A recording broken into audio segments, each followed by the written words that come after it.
6, Classic Design, Lesson 2, Classic Design, Function and Form.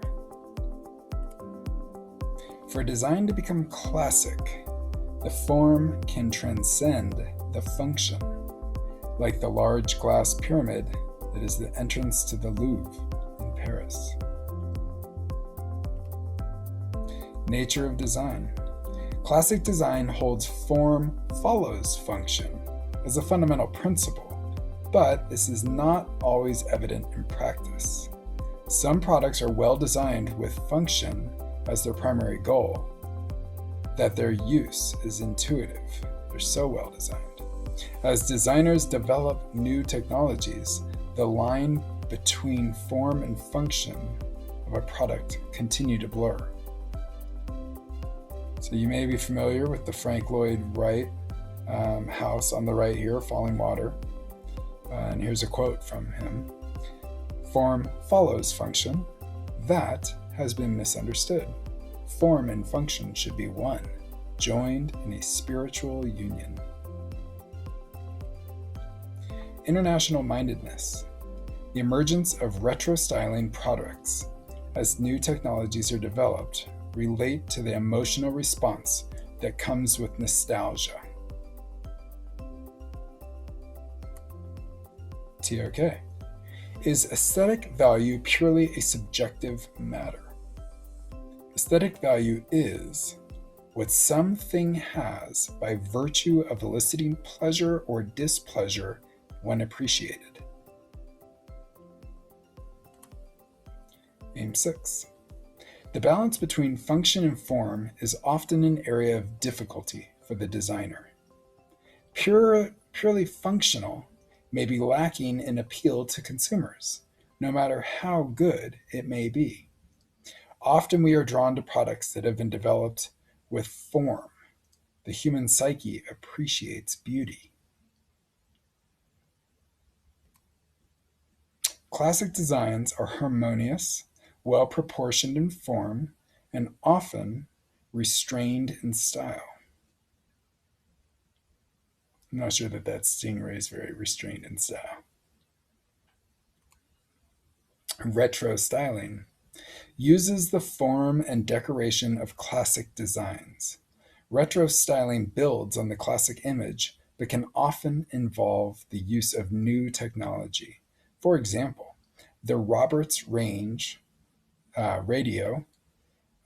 Roberts range of digital radios based on the style of the original Roberts transistor radio. So you see the old original on the left and the newer designs onto the right, and they're trying to keep a similar design style.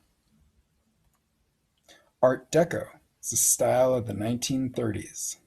It's another popular retro style. It owes its origins to the handmade French decorative arts in the 1920s. Its popularity a decade later was due to the cheap mass production of artifacts made from the new variations of metals and plastics and glass, in particular in the fields of architecture and lighting. Classics. Early mass production motor cars are now considered classics, more interested in function than form. For example, the Volkswagen Beetle, designed by Ferdinand Porsche in the 1930s, was aimed at ordinary people with a modest income. Porsche economized on many features considered to be standard and necessary today, such as a rear window. Alec Isingnes, however you say that, designed the first mini motor car to be economical and functional as possible, and priced it so it was affordable to the majority of working people in the late 1950s. Teamwork.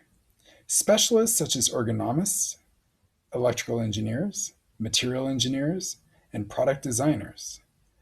Form may dictate function, or function may dictate form. Practical versus psychological function. Practical function, performance such as size and ease of use, quantifiable and objective evaluation. Psychological function. Object relies more on subjective criteria. For example, different types of emotional attachments people have with their mobile phones and favorite items of clothing. The angle pose lamp was created by George Cardwardine in 1947. For some products, the practical function dictates the form. Cardwine, Carwardine was interested in an apparatus that could easily move through three planes but was rigid when left free. No particular effort was made to make his lamp an object of beauty, but its clean and functional form has established the angle pose lamp as a design classic. The Juicy Salif. It's a lemon squeezer. Designed by Philip Stark in 1990 and produced by the Italian company Alessi. Example: its psychological functioning dictates the form of an object. The design was conceived on a napkin while Stark was enjoying a dish of squid in a restaurant and was squeezing lemon over it. Stark says he was less concerned with squeezing lemons than with a conversation starter. It's currently on display, or at some point it was on display, in the New York Museum of Modern Art.